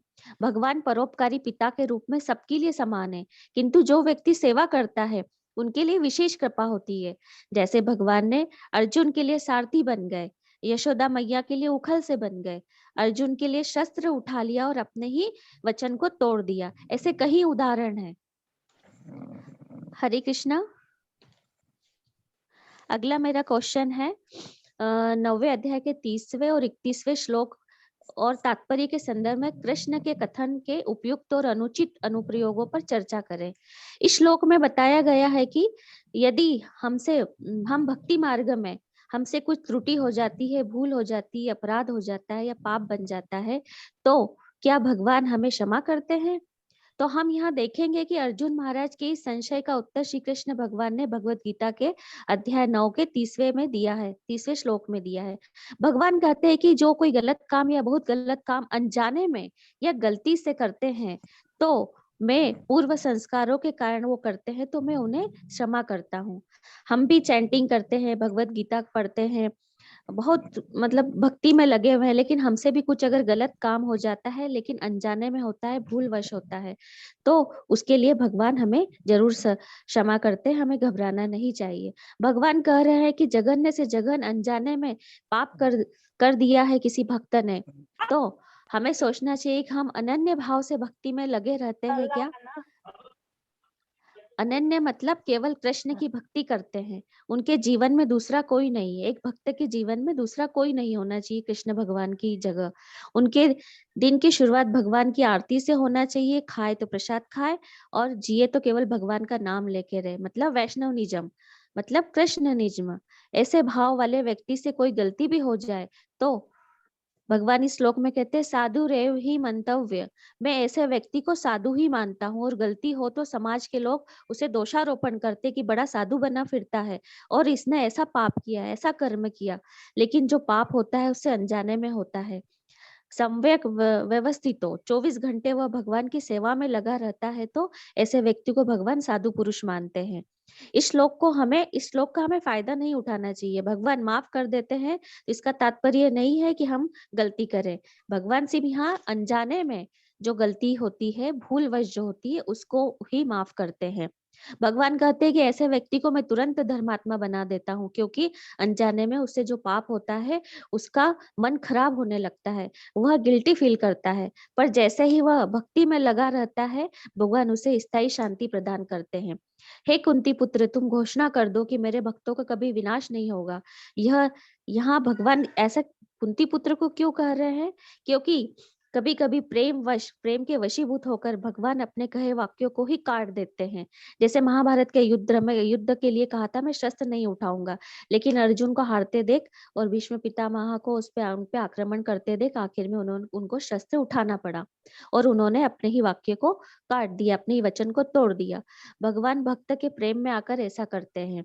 प्रेम के पाले पढ़, एक लाइन बहुत अच्छी है, प्रेम के पाले पढ़कर प्रभु को नियम बदलते देखा, अपना मान टले टल जाए पर भक्त का मान न टलते देखा। भक्त को कोई कुछ कहता है तो फिर भगवान वैष्णव अपराध लगा देते हैं। यहाँ पे हमें समझना चाहिए कि भक्ति हमें शुद्धता के साथ करनी है। अगले श्लोक में भगवान 9वें अध्याय के 31वें श्लोक में भगवान कह रहे हैं कि अपने भक्त का कभी पतन नहीं होने दूंगा मैं। पर भगवान में कुछ ऐसे चरित्र है जिनको देखेंगे, भागवत में कुछ ऐसे चरित्र है जिसमें हम देखेंगे कि वहां पे भक्तों का पतन हुआ है। मैं इसमें बताना चाहूंगी, एक भागवतम की एक चित्रकेतु राजा की स्टोरी है। चित्रकेतु राजा थे, उनको कोई संतान नहीं थी और अंगिरा ऋषि के आशीर्वाद से उनको संतान हुई। लेकिन उनकी कई रानियां थी जिनको जलन हुई, उनके जिस रानी की संतान हुई तो उन रानियों ने उस संतान को को जहर देकर मार डाला। और जब वो मरा तो चित्रकेतु महाराज को बहुत दुख हुआ और दुख में इतने डूब गए कि पुनः अंगिरा महाराज और नारद मुनि महाराज वहां पधारे और भगवान के संबंध में उनको प्रवचन किए। और जब प्रवचन किए और भगवान का पूरा वृतांत उनको सुनाया कि भगवान कौन है, क्या है, कैसे सृष्टि बनी है, तो उनका हृदय परिवर्तन हुआ और सब राजपाट और रानियों को छोड़कर वो वन में जाकर संकर्षण भगवान की तपस्या करने लगे। संकर्षण भगवान प्रसन्न होकर उनको वरदान दिए। वरदान देने के साथ उनको एक विमान दिया और इसी तरह से वो भक्ति करते हुए कई वर्षों तक जीवित रहे। और मृत्यु के पश्चात, इतने भक्त होने के बाद भी मृत्यु के पश्चात वो वित्रासुर असुर के रूप में जन्म लिया। तो हम यहाँ देखेंगे कि भगवान इस श्लोक में कह रहे हैं कि हे अर्जुन, मैं अपने भक्तों का कभी पतन नहीं होने देता। तो यहाँ तो उनका पतन हो गया। इतनी अच्छी भक्ति करते थे लेकिन वो पतन की ओर चले गए। एक अगला आप सभी जानते हैं भरत महाराज की स्टोरी जो है कि भरत महाराज को भी हिरण के बच्चे से आसक्ति हुई और वो उसके वियोग में जब वो चला गया, उसके वियोग में उसने प्राण त्याग दिए। जबकि वो बहुत अच्छे भक्त थे भरत महाराज, सबसे अच्छे, भागवतम का सबसे अच्छा ये उदाहरण है भरत महाराज का। लेकिन मृत्यु के पश्चात उनका फिर उन्होंने हिरण के रूप में जन्म लिया। तो इन दोनों स्टोरी में हम देख रहे हैं कि यहाँ तो पतन हो रहा है एक भक्त का, लेकिन हम यहाँ देखेंगे कि जो वित्रासुर नाम का जो राक्षस था, वो उन्होंने इंद्र से जब संग्राम हुआ तो उन्होंने, उनको याद आ गई अपनी भक्ति के बारे में अंतिम समय में, तो उन्होंने कहा हे इंद्र तुम मुझे मार दो। और भगवान की उन्होंने स्तुति की उसी समय, कहा कि मैं दासों का दास हूँ। और भगवान ने प्रसन्न होकर उनको अपने धाम में बुला लिया। और ऐसे ही इस भरत महाराज की स्टोरी में भी भरत महाराज जब हिरण बने तो उनको अपने पूर्व जन्म की भक्ति का याद रहा और याद होने पर और भक्ति और अच्छे से करने लगे और उनको भगवान का धाम मिला। तो यहाँ ये समझने की बात है कि भक्ति के बाद भी भगवान का वादा नहीं टूटता है। क्या इस पर निष्कर्ष निकालते हैं हम कि भगवान की वाणी परम सत्य है, भगवान के मुख से निकला गया परम धर्म है। भगवान अपने भक्त का विनाश नहीं होने देते।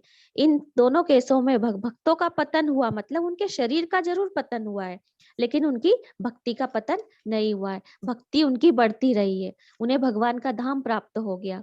भक्ति कई गुना बढ़ जाती है, कभी कभी भक्त के जीवन में भी यही दिखाई देता है।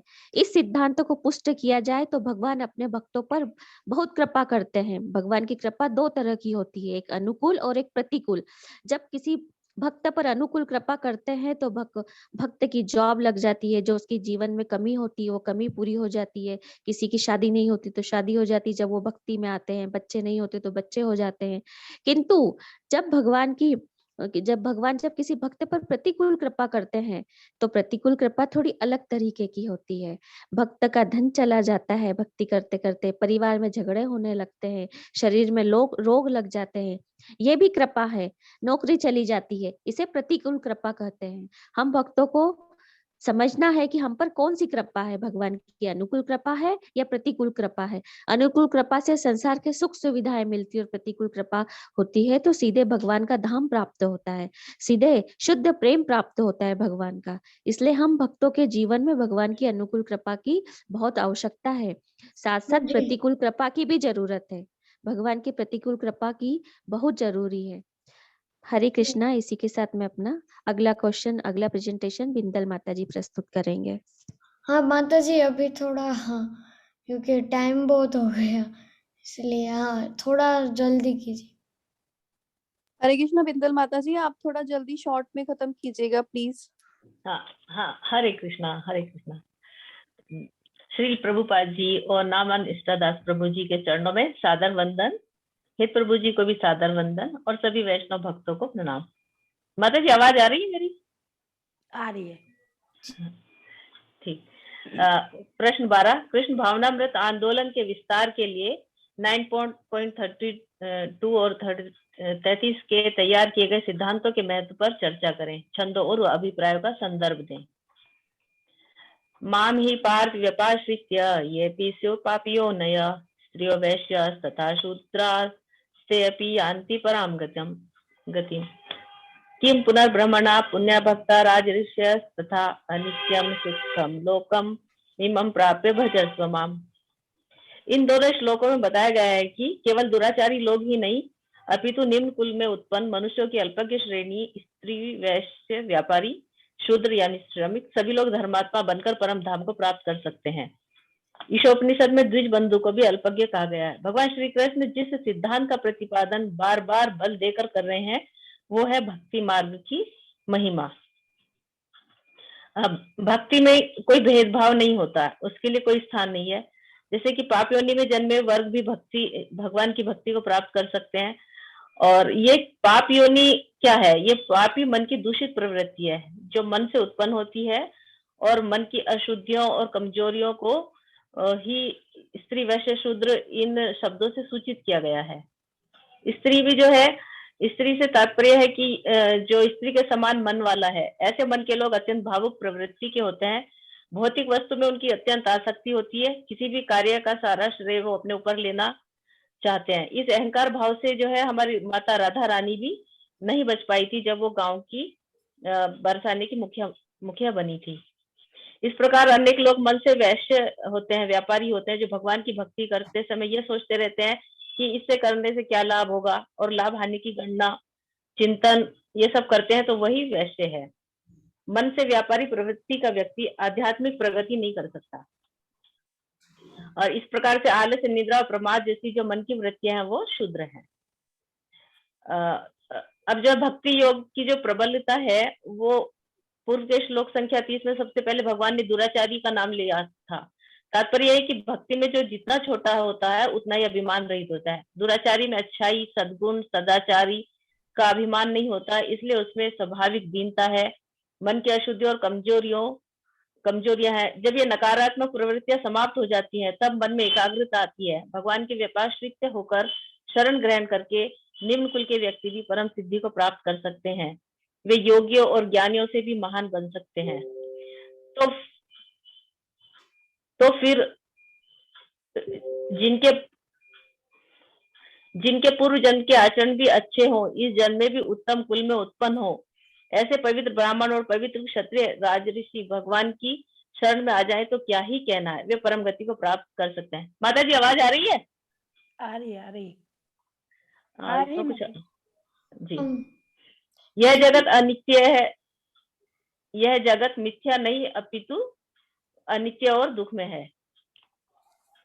यह मनुष्य जन्म हमें जो मनुष्य का जन्म मिलता है बहुत जन्मों के बाद मिलता है और यह अंतिम जन्म है। इस मानव जन्म में भगवान की भक्ति करके हम शरणागत होकर स्वयं को भगवान का सुख देने वाला बना सकते हैं। ये संसार अनित्य अर्थात नित्य रहने वाला नहीं है, किस समय छूट जाए पता नहीं, इसलिए जल्दी से जल्दी अपने उद्धार में लग जाना चाहिए।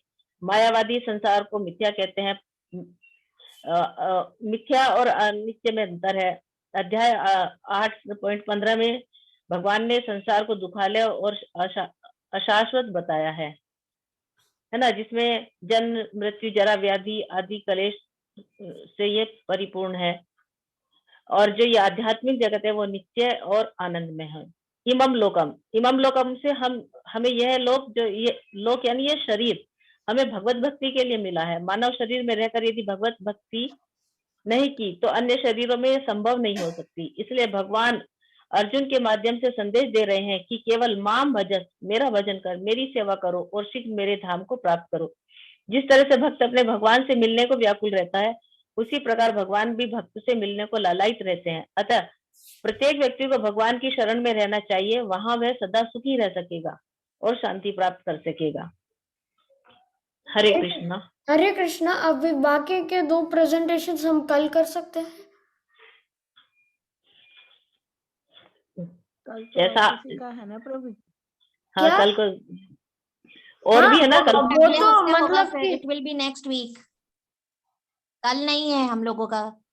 नहीं है है ना माता जी, चैप्टर 10 होगा ना, कल है। रूपरेखा। चैप्टर 10 होगा तो स्पिल ओवर में करेंगे फिर। हरे कृष्णा। नहीं, मैं हरे कह रहा हूँ कि बाकी के 2 प्रेजेंटेशंस वो हम स्टार्टिंग में कर लेंगे, उसके बाद जो भी प्रेजेंटेशन है वो हम कर लेंगे। क्या ठीक है ऐसा प्रभु। चलेगा? हाँ हाँ आरती चलेगा। माता जी इन आप सबसे किसके साथ पहले हैं? हम ये 2 प्रेजेंटेशंस कर लेंगे और उसके बाद जो भी मतलब कि कल का प्रेजेंटेशन है वो कर लेंगे, ठीक है प्रभु जी, कोई ठीक है दिक्कत प्रभु नहीं जी, जैसा आप उचित क्योंकि समझें। अभी तो समय बहुत हो गया है इसीलिए। है। ठीक है ठीक प्रभु है जी। प्रभु जी। और और ऐसा माता जी, श्री हरि प्रिया माता जी, हरे कृष्णा। हरे कृष्णा प्रभु जी, आप बोलिए। क्या ऐसे बता रही थी कि चैप्टर 10 का प्रेजेंटेशन, मतलब कि क्या बता रही थी? प्रभु ये जी, आज ग्रुप का है और कल नेक्स्ट ग्रुप का है। So one chapter is given to one group and another chapter is given to another group. So those second group, the group which will be doing tomorrow, will also have some 8 to 9 questions, I think. So they will also require the whole time frame of an hour, I think. So the spillover will equally, it will elongate the time that is taken. समय उतना ही ज्यादा वहां पे फिर लगेगा कल भी। हरे कृष्णा हे प्रभु जी, यदि पूनम बिंदल माता जी से सिर्फ 2-2 मिनट में ये क्वेश्चन खत्म कर हाँ लें तो आज ठीक है, तो चलेगा, चलो। बिंदल माता जी प्लीज आप 2 मिनट में ये क्वेश्चन दोनों कंप्लीट करने की कोशिश कीजिए प्लीज। ठीक है सर, कोशिश करती हूँ मैं। हरे कृष्णा। प्रश्न नंबर 13। भगवत गीता अध्याय 9 के विशिष्ट संस्कृत छंदों के संदर्भ में शुद्ध भक्ति सेवा के सिद्धांतों और प्रभुपाद के अभिप्राय को अपने शब्दों में पहचाने और समझाएं। जिस तरह से हम किसी बहुमूल्य वस्तु को सहेज कर रखते हैं, उसी प्रकार 18 अध्याय की जो भगवत गीता है, इसमें शुद्ध भक्ति को 9वें अध्याय में सुरक्षित रखा गया है। तो 7 से 12 में संपूर्ण गीता का सार है, और यह अध्याय 9 जो है, ये 7 से 12 अध्याय के सार का भी सार है, जो एसेंस है। इस तरह से जो है कि भक्ति सेवा जो है एक सरल प्रक्रिया है। इसको देखते हैं हम। पत्रम पुष्पम फलम तोयम यो में भक्ति अप्रयच्छति तदम भक्ति उपरीतम नामी प्रत्यात्मनः। यानी वो कि कोई भक्ति के साथ कृष्ण की पूजा करता है, उन्हें पत्र पुष्प फल प्रदान करते हैं, तो वो उसको स्वीकार कर लेते हैं। जैसे कि उन्होंने भक्ति में विदुरानी जी के केले के छिलके और माता शबरी के झूठे बेर भी खा लिए थे। भगवान तो दुर्योधन का राजसी भोग त्याग कर विदुर जी के यहाँ साग रोटी खाते हैं। भगवान तो केवल प्रेम भक्ति के भूखे हैं, अर्पण से देवता प्रसन्न होते हैं, लेकिन कृष्ण भगवान तो भक्ति सेवा से ही प्रसन्न होते हैं। भक्तों की भक्ति से भगवान को भूख लगती है, तभी तो वो कर्माबाई की खिचड़ी खाते हैं। इस तरह से चलिए अब नेक्स्ट ले लेती हूँ। मन मना भव मद भक्तो जी माँ नमस्कुरु। माता जी वही है अभी। माम में ऐश्यसी युक्त्वा एव आत्मानं मत परायणा। इसमें 3 प्रकार का योग है, त्रिविध योग है। कि जो ये बताया है कि मन में मुझ में मन लगाकर मेरे भक्त बनो, ये भक्ति योग हो गया। मेरी पूजा करके मुझे प्रणाम करो, कर्म योग हुआ। अपनी आत्मा को मेरी भक्ति में लगाकर मुझे ही प्राप्त करोगे, ये ज्ञान योग है। कृष्ण तत्व अर्थात श्री कृष्ण का शरीर और उनका मन स्वयं एक ही है, परमेश्वर है। कृष्ण तत्व का अनुशीलन हमें प्रामाण्य गुरु से समझकर करना चाहिए। इस तरह से भगवान की इच्छा के अनुसार ही हमें कार्य करना चाहिए। भगवान कृष्ण भावना भावित व्यक्ति उन्हें वही वस्तु अर्पित करते हैं जो उन्हें प्रिय होती है। भगवान को किसी वस्तु की आवश्यकता नहीं होती, वो तो केवल प्रेम पूर्ण समर्पण चाहते हैं, क्योंकि वे आत्मनिर्भर हैं। भक्ति में प्रेम में चिंतन करें। हमें अपने जीवन को इस तरह से नियोजित करना चाहिए कि हम कभी भी कृष्ण भगवान का विस्मरण ना करें। समस्त इंद्रियों को कृष्ण भावनामृत में व्यस्त रखें। जैसे भोजन करें तो केवल प्रसादम, धार्मिक कर्तव्य करें तो कृष्ण के लिए, दान देना है तो कृष्ण भावनामृत को आगे बढ़ाने के लिए, जैसे मंदिर निर्माण, पुस्तक वितरण आदि के लिए। तपस्या है तो प्रतिक्षण कृष्ण का ध्यान करें और हरे कृष्ण कृष्ण कृष्ण हरे हरे, हरे राम राम राम हरे हरे, इस मंत्र का जप करते रहें। जैसे कि इसी तरह से जो श्रील प्रभुपाद जी ने अपने गुरु महाराज श्री भक्ति सिद्धांत स्वामी सरस्वती गोस्वामी के आदेश से विश्व में भगवत गीता और वैदिक ज्ञान का प्रसार किया, और नामानिष्ठा प्रभु जी के प्रयास से आज हम सब लोग गीता अध्ययन में प्रगति कर रहे हैं। वास्तविक भक्ति तो मुक्ति के बाद ही बनी रहती है। जब भक्त भगवत धाम जाता है तो वहां भी भक्ति सेवा में ही लग जाता है। वह भगवान से तदाकार नहीं होना चाहता, उसे तो भगवान की भक्ति सेवा ही प्रिय होती है। प्रश्न नंबर 14, भगवत गीता अध्याय 9 के छंद अनुभाग चुने जो आपको लगता है कि विशेष रूप से भक्ति के कार्य ने आपकी प्रशंसा को बढ़ाया है और समझा है। चर्चा करें। अनन्याश्चिन्तयन्तो माम ये जना पर्युपासते तेषां नित्यभियुक्तानां योगक्षेम वहाम्यहम्। जो लोग अनन्य भाव से मेरे दिव्य स्वरूप का ध्यान करते हुए निरंतर मेरी पूजा करते हैं, उनकी जो आवश्यकताएं होती है मैं उन्हें पूरा करता हूँ, और जो उनके पास है उनकी मैं रक्षा करता हूँ। इसमें जो अर्जुनाचार्य जी की कहानी आती है कि उसमें जो वहाम्यम शब्द आया है वो उसकी सार्थकता पर उन्हें संदेह हो रहा था, तो वो उसको काटना चाह रहे थे और उसको काटा। तो वही जो काटने के निशान है वो कृष्ण भगवान की पीठ पर बन जाते हैं। उन्होंने सिद्ध किया कि वो भक्त, इससे हमें पता चलता है कि भगवान अपने भक्त की आवश्यकताओं की पूर्ति करते हैं। हमें 24 घंटे कृष्ण भगवान का चिंतन करना चाहिए। नवदा भक्ति द्वारा भगवान की चरण कमलों की सेवा में रत रहना चाहिए। इससे दुख में बद्ध जीवन से हमें ऊपर उठने में सहायता मिलेगी और बद्ध जीवन में हम गिरने से बच जाएंगे। समो अहम सर्वभूतेषु नामे द्वेषो अस्ति न मे प्रिय ये भजन्ति तु माम भक्त्या मयि तेषु चाप्यहम्। यहाँ पर भगवान को भक्त का पक्ष लेने वाला समझा जा रहा है। यह तो भक्त पर भगवान की विशेष कृपा की अभिव्यक्ति है। वो बादल के समान सब पर जलवृष्टि करते हैं। जैसे पिता अपने पुत्र में विशेष रुचि रखता है, ठीक इसी तरह भगवान अपने भक्तों का विशेष ध्यान रखते हैं। भगवान भक्त वत्सल है, कल्प वृक्ष है, हीरे के समान है, भक्त सोना है। परमेश्वर अपने भक्तों के भी भक्त हैं।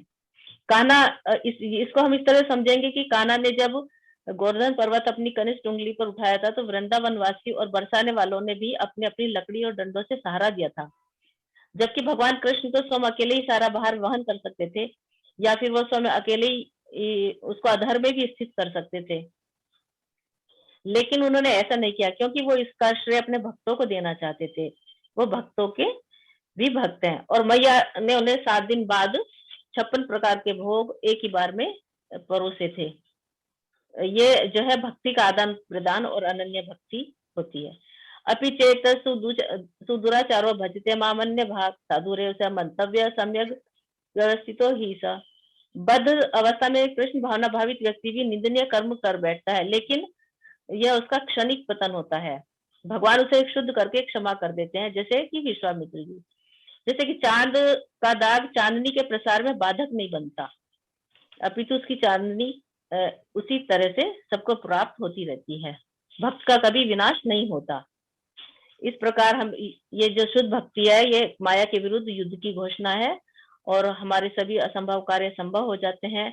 हमें प्रेम भक्ति में प्रेम में उनका चिंतन करना चाहिए और शाश्वत जगत गोलोक जाने की तैयारी प्रमाणिक गुरु और शिक्षा गुरु से कृष्ण तत्व का अनुशीलन करके सीखनी चाहिए। इस तरह से जब यात्रा की पूर्ण तैयारी हो जाए तो गंतव्य की प्राप्ति भी शीघ्र ही हो जाएगी।